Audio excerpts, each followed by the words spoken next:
Hola amigos, nuevamente nos reencontramos con nuestro programa Museos Sin Fronteras, con una cantidad de novedades. Esta semana tuvimos en el Ministerio de Relaciones Exteriores, con el director de Asuntos Culturales, una serie de temas que planteaba el museo fundamentalmente en la creación del Museo Binacional.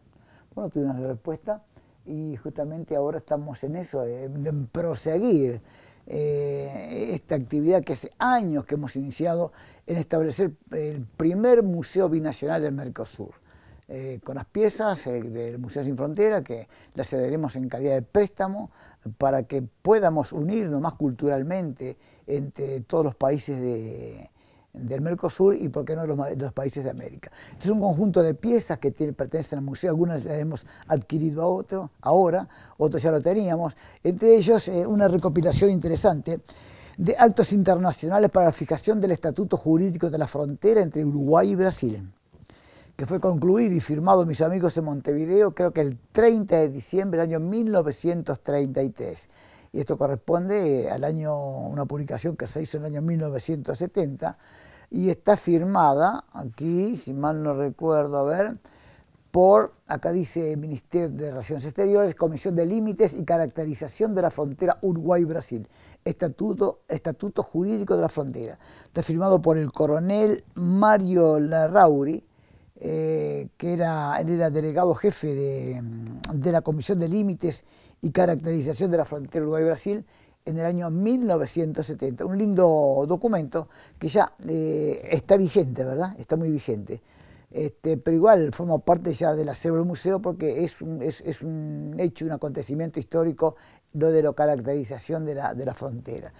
Y este álbum que tenemos acá, Brasil-Uruguay, dice en portugués, campaña de 1941, es una pieza rarísima que logramos conseguirla, una pieza muy rara. En principio creo que la única que existe. Dice así, en el apartado 1, así, el apartado 1 es en la primera página. Al teniente, está en portugués, lo voy a leer en español. Al teniente Ignacio Femenías, afectuosa y grata lembranza, recuerdo, de sus compañeros y amigos de la Comisión Brasileira. Santana del Livramento, enero de 1941. Es un álbum hermosísimo, donde figuran fotos de toda la caracterización de la frontera entre Uruguay y Brasil.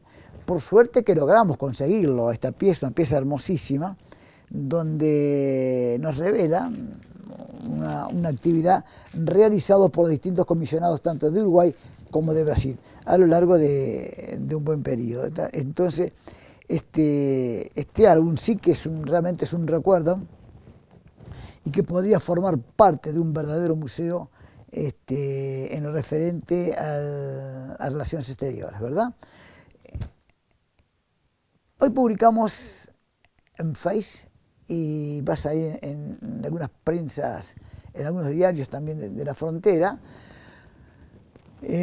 un trabajo realizado o que pretendemos realizar en lo referente justamente a los tratados, a los distintos tratados y convenios realizados con Brasil del año 1851 hasta 1930, 1929, 30, 31. Hoy publicamos en Face, pueden verlo, en nuestro Face, Antonio Boero, una biografía muy breve de Andrés José Lamas, ese ministro plenipotenciario que firmó por orden del gobierno uruguayo los tratados del 51. Una figura muy polémica, una figura donde a lo largo de muchísimos años se han ensañado contra ella, pero creo que lo leí acá o lo comenté en nuestro programa de radio, en Radio Rivera. Él recibió orden estricta del gobierno uruguayo de firmar. Por lo general la gente piensa que Andrés Lama tomó decisiones propias, que en ciertas partes también las tomó, por supuesto, pero la orientación política fue del gobierno uruguayo. en la carta que se le envía y que está publicada, se le dice que él tiene que acceder a la petición del imperio. Él tiene que acceder a lo que le piden las autoridades brasileñas. Entonces, esa parte es la que menos se conoce. La que más se conoce es aquella que dice que Andrés Lama lo firmó, y es cierto, pero vuelvo a repetir, por orden superior. Esta biografía, muy sucinta, muy resumida, está entonces en nuestro Face, Antonio Boero, está en internet y también saldrá en Diario Jornada, hablé con Gabrielito hoy, que lo va a publicar, como una iniciativa o como un comienzo de actividades referente a la frontera. Y el próximo tema va a ser los tratados de 1851. ¿Qué perdimos? ¿Qué ganamos? ¿Cómo se realizaron? ¿Por qué se realizaron? Después de una guerra terrible entre blancos y colorados, la guerra grande, terrible, que asoló, terminó con el país. Después de eso fue que se firmó el Tratado del 51. Lamas, sin ninguna capacidad de pedir o ordenar o sugerir algo, después, o mejor dicho, como representante de un país totalmente devastado, 8 años de guerra, 9 años de guerra, quedó en la nada el país, blancos y colorados se enfrentaron, familias enteras murieron, soldados, muchachos, jóvenes. Después de todo eso fue que se llegó a un acuerdo con Brasil y en 1851 se firman los famosos tratados de 1851 que, vuelvo a repetir, suscitaron tantos problemas a lo largo de nuestra historia. Seguimos, mis amigos, entonces con algunas piezas que forman parte del acervo del Museo Sin Fronteras. Miren, estas dos me las regalaron hace un tiempito atrás, es lo que comúnmente llamamos larga vista. El pobre está como Pompeya, en ruinas. Pero, ¿sabe dónde fue encontrado esto? Esto fue encontrado en Massoyer. Hace muchos años no, creo que fue en el 2004, sí. A los 100 años de la batalla, que se hizo una cantidad de investigaciones en la zona, y esto lo encontró un chacarero, en bronce, tiene una parte entera y, como decía un amigo mío, tiene un ojo roto. Pero es un típico larga vista, 1870 aproximadamente. Vaya a saber quién lo utilizó y cómo lo consiguió, y lo peor, cómo es que llegó a ese lugar. Lo mataron al dueño, el dueño lo habrá regalado, en fin, son incógnitas que nunca nosotros vamos a poder desvelar porque es un testigo mudo, o mudo testigo, como quiere usted decir, de un acontecimiento bélico que finalizó el 1 de septiembre de 1904. Y esto fue encontrado allá cerca de la casa de don Massoyer, que nosotros tenemos el libro, el cuaderno de copias de cartas, donde hay 132 o 132 copias de cartas, que son interesantísimas. El hijo de Massoyer fue a estudiar piano a Buenos Aires, y entre las muchas cosas que el padre le dice, le comenta lo siguiente: no vengas más para acá, porque aquí, no bien finaliza una revolución, comienza otra. Tengo esa carta en el copiador de cartas de Massoyer. Para que ustedes vean cómo era nuestro país en esa época. Yo comentaba, y creo que también acá en nuestros programas, que en 60 años hubo 125 revoluciones. Acá en nuestro país se hicieron revoluciones porque a un caudillo no le gustaba el papel moneda. Terrible, catastrófico para nuestro país, un país que se estaba iniciando constantemente en revolución, muerte y desgracia.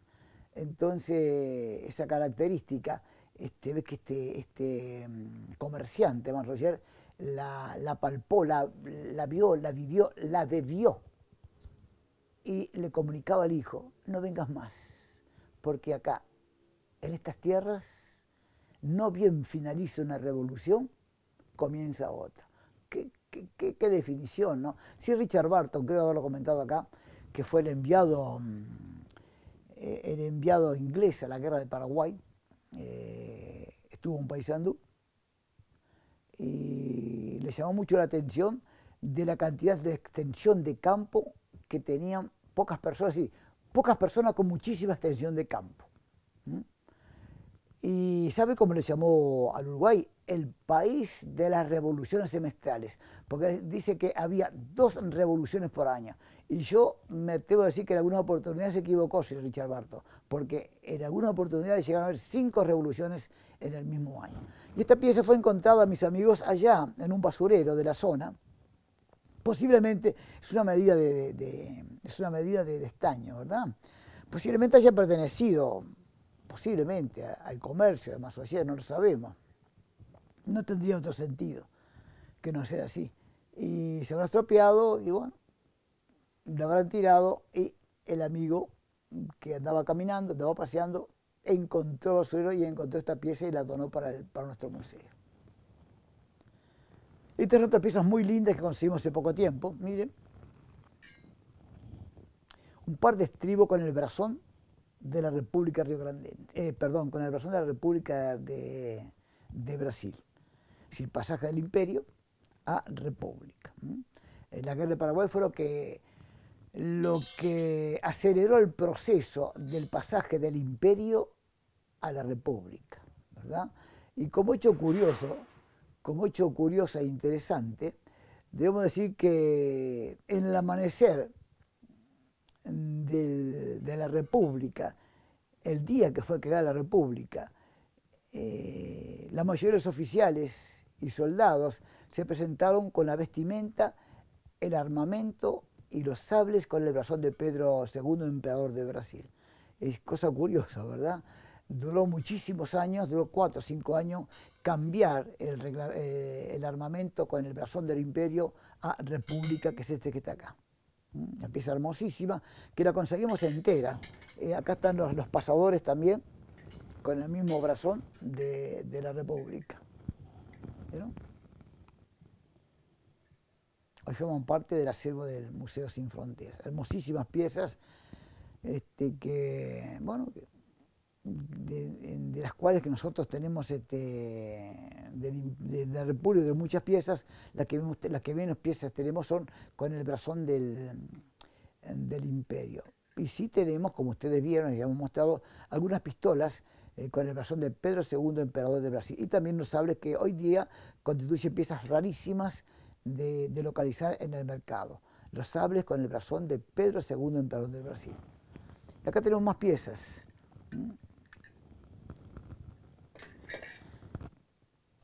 Esta pieza fue encontrada en Paysandú.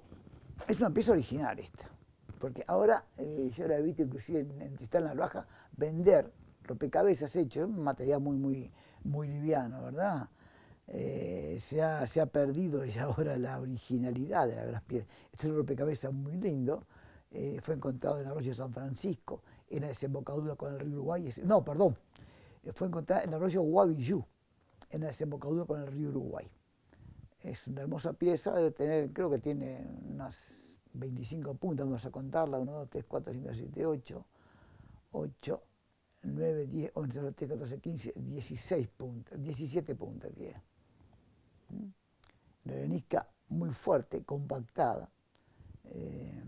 Yo comentaba en una oportunidad que en la desembocadura, a 300 metros aproximadamente, la desembocadura del arroyo Guavillú sobre el Uruguay, en una oportunidad en el año 72 se formó una bajante muy grande que tuvo el Uruguay, se formó una isleta de unos 150 metros de largo por unos 20 metros de ancho. Estaba repleta de trozos de cerámica, de restos cerámicos. Pero impresionante la cantidad que había, tanto como los que pudimos ver en San Javier, en Playa Vieja. Claro, subió el río y todo ese material desapareció y por lo que tengo conocimiento, por lo que me han comentado, nunca más apareció esa isleta a la altura de desembocadura del arroyo Guavillú, aproximadamente 300 metros río Uruguay adentro. Estas piezas no abundan mucho, los rompecabezas son piezas muy raras. Realmente hay una cantidad de teorías. Ahora, últimamente vi que un escritor nacional dijo que no eran rompecabezas en el sentido de ser utilizados como arma defensiva o ofensiva, o mejor dicho, para caza, o para atacar, o para defenderse, sino que son implementos de mando. Bueno, no sabemos. Todos los días se está cambiando la parte de la arqueología tradicional, pero siempre el concepto general de un rompecabezas que era un arma ofensiva-defensiva utilizada por nuestros primitivos habitantes. Es una pieza muy linda que forma parte del acervo del Museo Sin Fronteras.